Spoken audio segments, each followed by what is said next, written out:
भाद्रपद संकष्टी गणेश चतुर्थी व्रत कथा। प्रेम से बोलिए गणेश भगवान की जय। पूर्व काल में राजाओं में श्रेष्ठ राजा नल था। उसकी रूपवती रानी का नाम दमयंती था।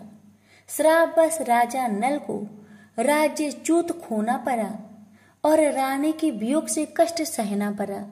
तब दमयंती ने इस व्रत के प्रभाव से अपने पति को प्राप्त किया। राजा नल के ऊपर विपत्तियों का पहाड़ टूट पड़ा था। डाकुओं ने उनके महल से धन, गजशाला से हाथी और घुड़शाला से घोड़े का हरण किए तथा महल को अग्नि से जला दिया। राजा नल भी जुआ खेलकर सब हार गए। राजा नल असहाय होकर रानी के साथ वन को चले गए। श्रापवश स्त्री से भी वियोग हो गया। कहीं राजा और कहीं रानी दुखी होकर देशाटन करने लगे। एक समय वन में दमयंती को महर्षि सरभंग के दर्शन हुए। दमयंती ने मुनि को हाथ जोड़कर नमस्कार किया और प्रार्थना की कि प्रभु, मैं अपने पति से किस प्रकार मिलूंगी। सरभंग मुनि बोले, दमयंती, भादो की चौथ को एक दंत गजानन की पूजा करनी चाहिए। तुम भक्ति और श्रद्धा पूर्वक गणेश चौथ का व्रत करो। तुम्हारे स्वामी तुम्हें अवश्य मिल जाएंगे। सरभंग मुनि के कहने पर दमयंती ने भादो की गणेश चौथ का व्रत आरंभ किया। 7 महीने में ही अपने पुत्र और पति को प्राप्त किया। इस व्रत के प्रभाव से नल ने सभी सुख प्राप्त किए। विघ्न का नाश करने वाला तथा सुख देने वाला यह सर्वोत्तम व्रत है। प्रेम से बोलिए गणेश महाराज की जय। अब सुनिए बहुला चौथ की कहानी। किसी ब्राह्मण के घर में बहुला नामक एक गाय थी। बहुला गाय का एक बछड़ा था। बहुला को संध्या समय में घर वापस आने में देर हो जाती तो उसका बछड़ा व्याकुल हो जाता था। एक दिन बहुला घास चरते हुए अपने झुंड से बिछड़ गई और जंगल में काफी दूर निकल गई। जंगल में वह अपने घर लौटने का रास्ता खोज रही थी कि अचानक उसके सामने एक खूंखार शेर आ गया। शेर ने बहुला पर झपटा मारा। तब बहुला उससे विनती करने लगी कि उसका छोटा सा बछड़ा सुबह से उसकी राह देख रहा है। वह भूखा है और दूध मिलने की प्रतीक्षा कर रहा है। आप कृपया कर मुझे जाने दे, मैं उसे दूध पिलाकर वापस आ जाऊंगी। तब आप मुझे खाकर अपनी भूख शांत कर लेना। शेर को बहुला पर विश्वास नहीं था कि वह वापस आएगी। तब बहुला ने सत्य और धर्म की शपथ ली और सिंहराज को विश्वास दिलाया कि वह वापस जरूर आएगी। शेर से बहुला को उसके बछड़े के पास वापस जाने दिया। बहुला शीघ्रता से घर पहुंची। अपने बछड़े को शीघ्रता से दूध पिलाया और उसे बहुत चाटा चूमा। उसके बाद अपना वचन पूरा करने के लिए सिंहराज के समक्ष जाकर खड़ी हो गई। शेर को उसे अपने सामने देखकर बहुत हैरानी हुई। बहुला के वचन के सामने उसने अपना सिर झुकाया और खुशी से बहुला को वापस घर जाने को दिया। बहुला कुशलता से घर लौट आई और प्रसन्नता से अपने बछड़े के साथ रहने लगी। तभी से बहुला चौथ का यह व्रत रखने की परंपरा चली आ रही है। अब सुनिए चौथ माता की कहानी। भारत का सबसे प्राचीन चौथ माता का मंदिर चौथ का बरबारा राजस्थान के सवाई माधोपुर शहर में स्थापित है। चौथ का बरवारा शहर में हर महीने की चतुर्थी पर लाखों भक्त माता जी के दर्शन करने के लिए आते हैं। चौथ माता हिंदू धर्म की प्रमुख देवी है। चौथ माता को पार्वती का रूप माना जाता है। कहते हैं कि जो भी भक्त इनकी कथा का श्रवण सच्चे मन से करता है उसकी सारी मनोरथ अवश्य पूरी होती है। तो आइए सुनते हैं चौथ माता की व्रत कथा। सभी मिलकर बोले चौथ माता की जय हो। एक सेठ सेठानी थे। उनका एक बेटा और बहू थे। बहू सबको भोजन करा के फिर स्वयं भोजन करती थी। एक पड़ोसन ऐसी भी थी जो रोज पूछती थी कि बहू, तुमने आज क्या बनाया और क्या खाया। पड़ोसन की बातें सुन बहू कहती, ठंडो बासी। एक दिन उसके पति ने ऐसा सुनकर विचार किया कि आज तो पकवान बनाए जाए, फिर देखते हैं कि मेरी पत्नी क्या कहती है। उसने तरह तरह के पकवान बनवाए और घर के सभी लोगों ने एक साथ बैठकर भोजन किया। आज भी पड़ोसन ने पूछा तो बहू ने कहा, ठंडो बासी। सेठ के लड़के ने सोचा, हो न हो कोई बात अवश्य है जिससे मेरी पत्नी ऐसा कहती है। उसने पत्नी से पूछा, तुम रोज ठंडो बासी खाया ऐसा क्यों कहती हो, जबकि हम सब ने एक साथ बैठकर कई तरह के पकवान खाए। उसकी पत्नी बोली, हम लोग जो खा रहे हैं वह बाप बूढ़ों की कमाई है। जिस दिन आप कमा कर लाओगे उस दिन मैं समझूंगी कि ताजा भोजन कर रही हूँ। अब एक दिन लड़के ने माँ से कहा, माँ मैं एक बड़े शहर में कमाई करने जा रहा हूँ। माँ बोली, बेटा अपने पास इतना धन है कि खाया नहीं खुटेगा। माँ के मना करने पर भी बेटे ने स्वयं कमाने का दृढ़ निश्चय कर लिया और जाते समय पत्नी से कहा, मैं जब तक कमाकर बहुत सा धन लेकर ना आऊं तुम चूल्हे की आग मत बुझने देना। एक दिन चूल्हे की आग बुझ गई तो वह मन ही मन घबराने लगी कि कहीं मेरे पति पर संकट तो नहीं आन पड़ा। जल्दी से पड़ोस में जाकर आग लाकर चूल्हे में रख दूं, ऐसा विचार करके पड़ोस में गई। वहां पड़ोसन चौथ माता का व्रत पूजन कर रही थी। पड़ोसन ने कहा, थोड़ी देर में आकर आग ले जाना। बहू ने पड़ोसन से पूछा, आप यह व्रत क्यों करती है, इससे क्या मिलता है? पड़ोसन ने कहा, यह चौथ माता का व्रत है, इसके करने से अन्न लक्ष्मी मिले और सभी मनोकामना पूरी होती है। अब पड़ोसन की बात सुनकर बहू भी चौथ माता का व्रत करने लगी। दीवार पर चौथ माता बनाई। उस दिन घी गुड़ का चूरमा बनाकर रात्रि को चंद्रमा को अर्घ्य देकर भोजन करती। ऐसा करते करते बहुत दिन हो गए। चौथ माता ने उस बहू के पति को सपना दिया कि साहूकार का बेटा तू जागे कि सोवे, तेरी पत्नी बहुत याद कर रही है तुझको। तू घर जाकर उसकी चिंता मिटा। तू दुकान खोलकर कंकु केसर का पगलिया बना के बैठ जाना। आज तेरा हिसाब किताब चुकता हो जाएगा। अब तो चौथ माता ने जैसा कहा था वैसा ही हुआ। उसने घर जाने की तैयारी की और गाड़ी भर के धन दौलत लेकर चल दिया। रास्ते में एक बड़ा सा काला नाग फन फैलाए बैठ गया और कहने लगा, आज तो मैं तुझे डसूंगा, नहीं छोड़ूंगा। आज तेरी आयु पूरी हो गई है। सेठ के लड़के ने कहा, आज चौथ माता ने मुझे सपना दिया तो मैं पत्नी से मिलने घर जा रहा हूँ। वहां मेरी पत्नी बहुत चिंता कर रही है। मैं उससे मिलकर जरूर आऊंगा, तब तुम मुझे डस लेना।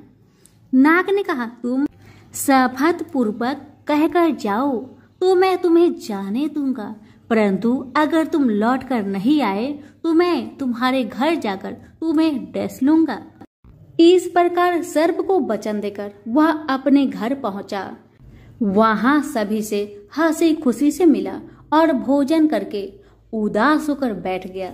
उसकी पत्नी ने उदासी का कारण पूछा तो पति ने काले नाग वाली सारी बात बता दी और कहा, यदि मैं उसके पास नहीं जाऊंगा तो वह घर आकर ही मुझे डस लेगा।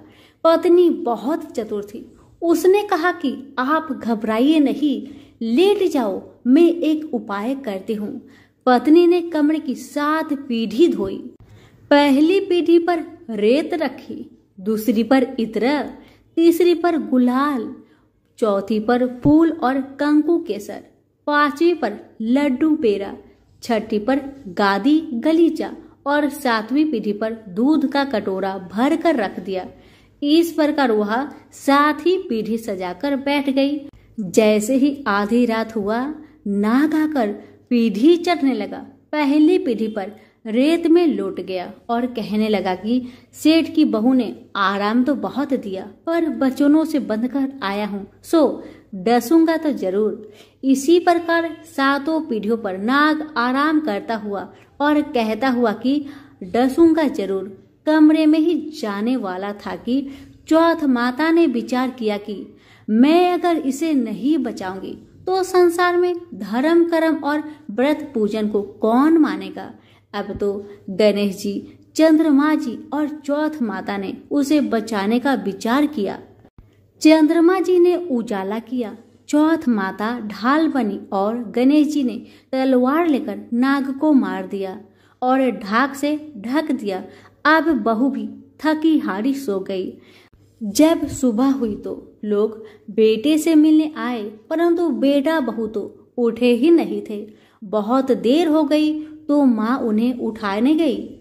माँ ने 7 पीढ़ियों पर जो कुछ देखा तो बहुत घबरा गई। घबराते हुए बेटा बहू को आवाज लगाई, बेटा बहू उठो तो देखो कि एक ढाल तलवार वहां पड़ी है। अब ढाल उठाई तो वही काला नाग मरा हुआ पड़ा है। बेटा बहू ने सोचा कि आज तो धर्म कर्म ही आड़े आई, जो भगवान गणेश जी और चौथ माता ने अपनी रक्षा की है। हे चौथ माता, जैसे आपने सेठ के बेटे बहू की रक्षा की वैसी सबकी करना। सभी प्रेम से बोले, चौथ माता की जय हो, गणेश महाराज की जय हो। किसी गांव में एक विधवा माता और उसका एक पुत्र रहता था। वह गायों को चराकर अपना पालन पोषण करता था। उसकी माता 12 मासी चौथ माता का व्रत करती थी। वह हर महीने की विनायक चौथ को चूरमे के 5 लड्डू बनाती।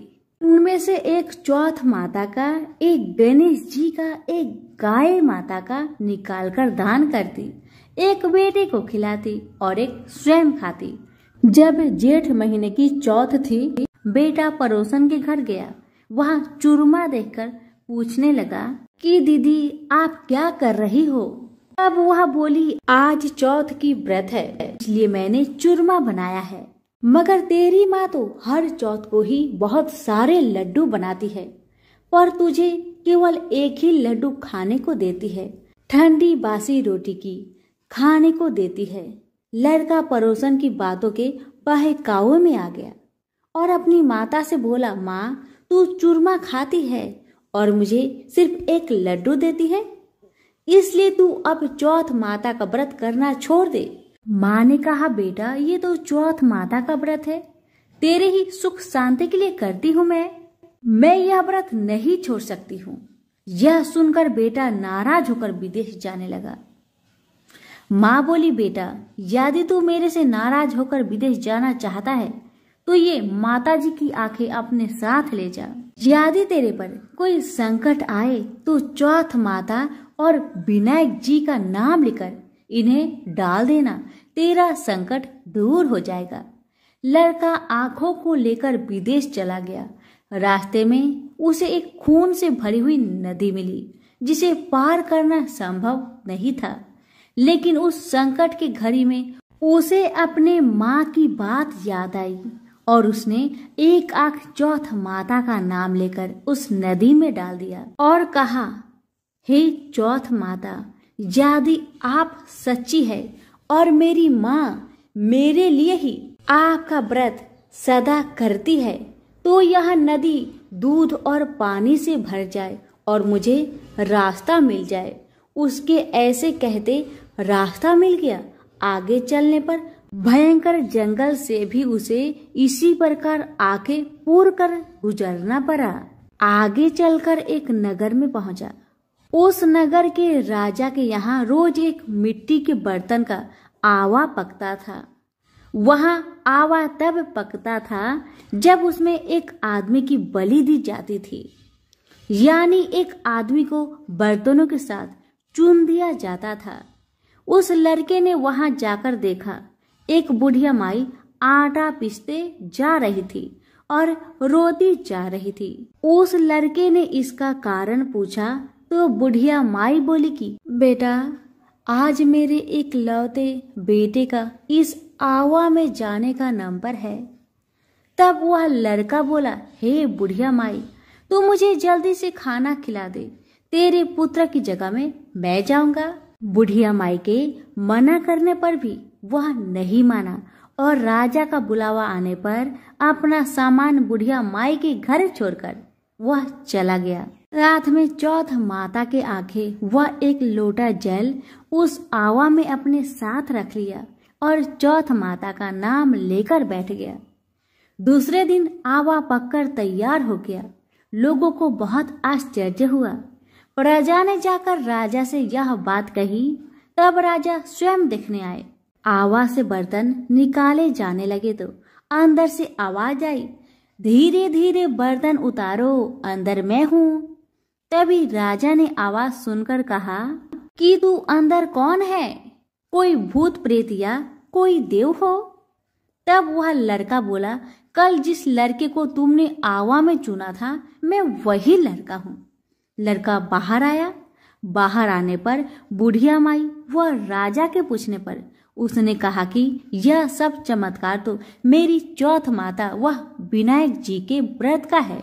मेरी माँ मेरी सलामती के लिए व्रत करती है। उन्हीं के प्रताप से आज मेरा यह भयानक संकट दूर हुआ है। राजा को विश्वास नहीं हुआ। तब राजा ने 2 घोड़े मंगवाए।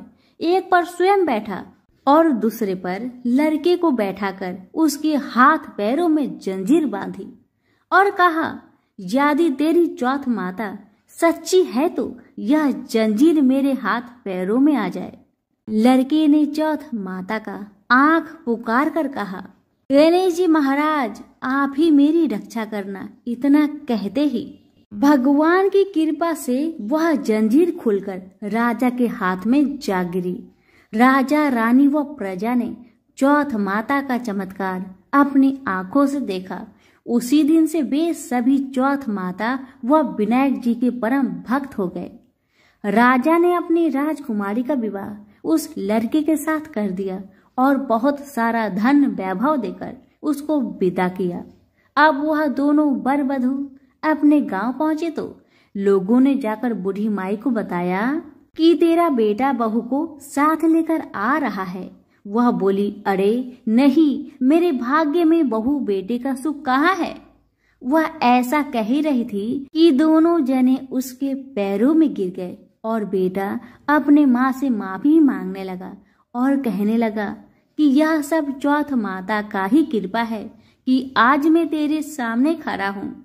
उसके बाद उसने सारी नगर में ढिंढोरा पिटवा दिया कि सारी सुहागिनें बेटे की माँ हो सके तो लड़कियां भी चौथ माता का व्रत करे और हो सके तो पूरी 12 महीने की चौथ करे, नहीं तो 4 बड़ी चौथ करे, नहीं तो 2 अवश्य करे। हे चौथ माता, जैसे आपने बूढ़ी माई और उसके बेटे को दिया वैसे सभी कहानी कहने और सुनने वाले को देना। प्रेम से बोलिए विनायक जी की जय हो, चौथ माता की जय हो। एक नगर में एक बूढ़ी माई रहती थी। वह अपने बेटे की सलामती के लिए 12 महीनों की चौथ का व्रत करती थी। हर चौथ को पंसारी से थोड़ा सा गुड़ और घी लाकर 4 लड्डू बनाती, एक बेटे को देती, एक से पूजा करती, एक हाथ कार के लिए निकालती और एक चांद उगने पर खुद खा लेती। एक बार उसका बेटा ताई से मिलने गया। ताई ने आश्विन मास की चौथ का व्रत रखी थी। लड़का कहने लगा, ताई मेरी माँ तो 12 महीने की चौथ करती है। लड़के की बात सुन ताई बोली, तेरी माँ तेरी कमाई से तर माल खाने के लिए 12 चौथ करती है। तू परदेश चला जा, वह एक भी चौथ नहीं करेगी। लड़के को लगा ताई सच कह रही है। लड़के ने जैसे ताई ने बताया ठीक वैसा ही किया। लड़का जैसे ही घर आता है अपनी माँ से कहता है, माँ मैं परदेश जा रहा हूँ, यहाँ तू मेरी कमाई खाने पीने में ही उड़ा देगी। माँ ने बहुत समझाया, माँ ने बहुत रोका, लेकिन बेटा नहीं माना। माँ ने उसे साथ ले जाने के लिए चौथ माता की आंखें दिए और कहा, बेटा कोई भी मुसीबत तुम पे आन पड़े तो ये आंखें तुम्हारी मदद करेगी। इस आंखें को तुम संभाल कर रखना। लड़का घूमते हुए एक नगर में पहुंचा।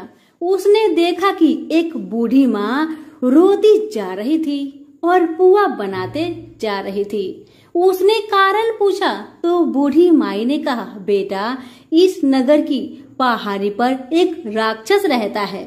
पहले वह हर नगर में आकर कई लोगों को खाने के लिए मार देता था। अब यहाँ का राजा हर घर से एक आदमी दैत्य के पास भेजता है उसके भोजन के लिए, और आज मेरे बेटे की बारी है, इसलिए मैं रोई जा रही हूँ और अपने बेटे के लिए ही पुए बना रही हूँ, क्योंकि मेरा बेटा को पुआ बहुत पसंद है। बस इसीलिए आज आखिरी बार मैं अपने बेटे को पुए बनाकर खिलाऊंगी। उसके बाद मेरा बेटा पुआ कभी नहीं खा पाएगा, क्योंकि मेरे बेटे को तो राक्षस अपना भोजन बना लेगा। बूढ़ी माई की बातें सुन वह लड़का बोला, माई, तू पुआ को मुझे खिला दे, आज तेरे बेटे की जगह मैं चला जाता हूँ। बूढ़ी माँ ने खीर पुए उस लड़के को प्यार से खिलाए। लड़का खा पीकर वह सो गया। रात को राजा के सैनिक आए तो बूढ़ी माँ ने उस लड़के को भेज दिया।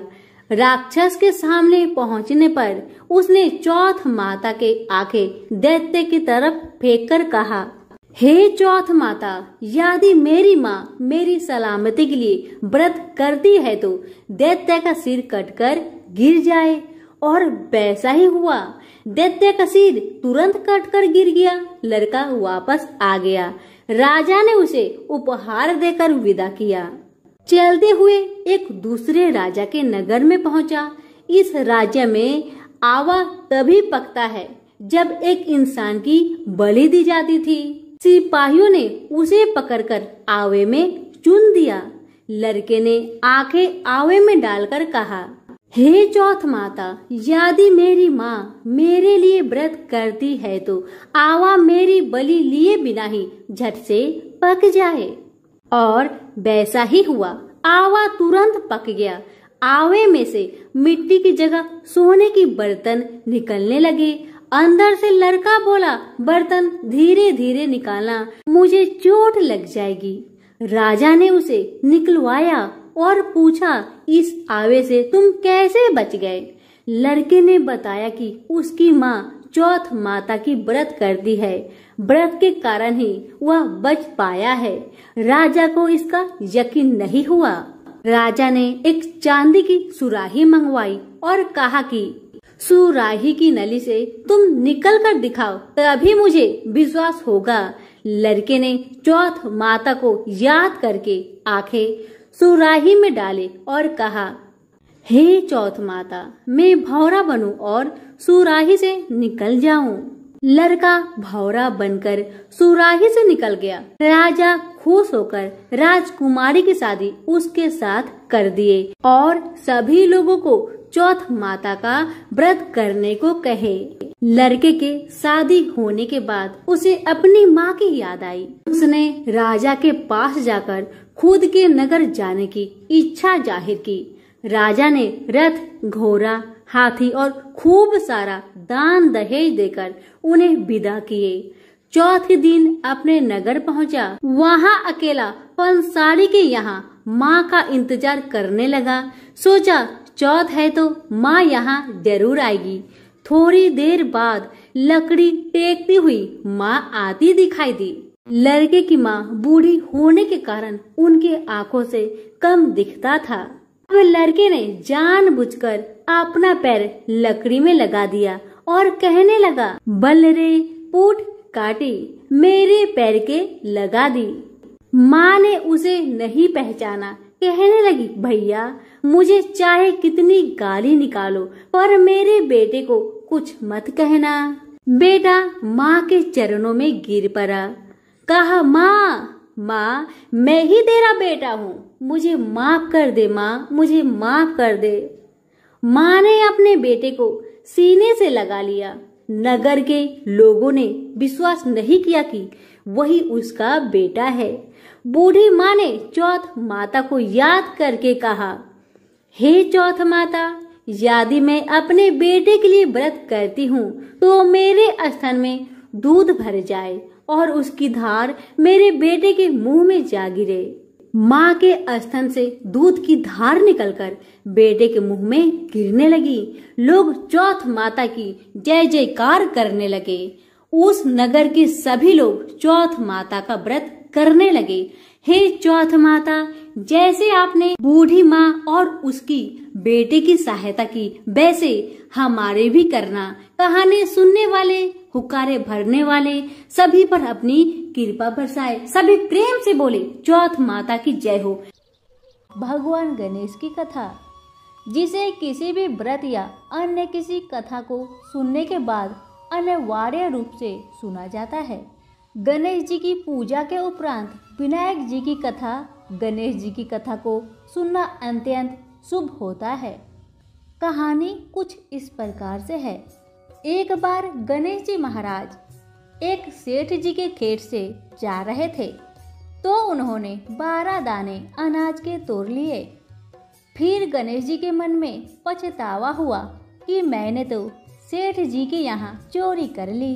तो गणेश जी सेठ जी के 12 साल की नौकरी करने लग गए। एक दिन की बात है, सेठानी राख से हाथ धोने लगी, तो गणेश जी ने सेठानी का हाथ पकड़कर मिट्टी से धुला दिए। अब तो सेठानी सेठ से बोली कि आपने ऐसा कैसा नौकर रखा है जो नौकर ने मेरा हाथ को पकड़ लिया। अब सेठ जी ने गणेश जी को बुलाकर पूछा कि तुमने सेठानी का हाथ क्यों पकड़ा। सेठ की बातें सुन गणेश जी कहने लगे कि मैंने तो एक सीख की बात बताई है कि राख से हाथ धोने से घर की लक्ष्मी नाराज होकर घर से चली जाती है और मिट्टी से हाथ धोने से आती है।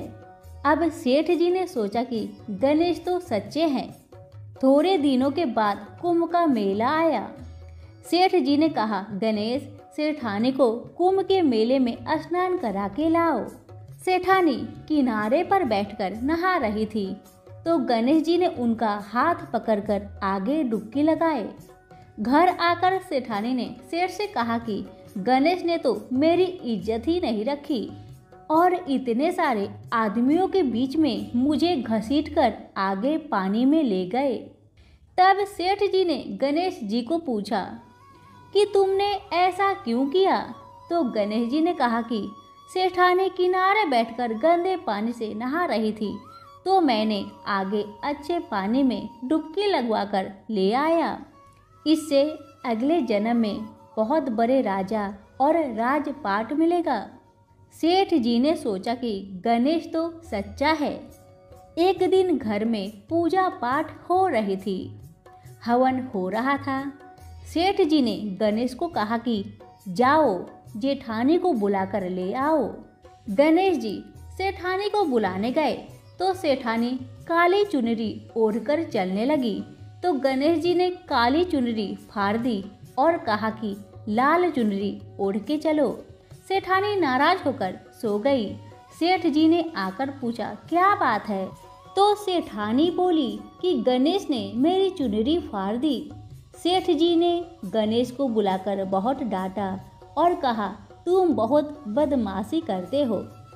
तो गणेश जी ने कहा, पूजा पाठ में काला वस्त्र नहीं पहनते हैं, इसलिए मैंने लाल वस्त्र पहनने के लिए कहा। काला वस्त्र पहनने से कोई भी शुभ काम सफल नहीं होता।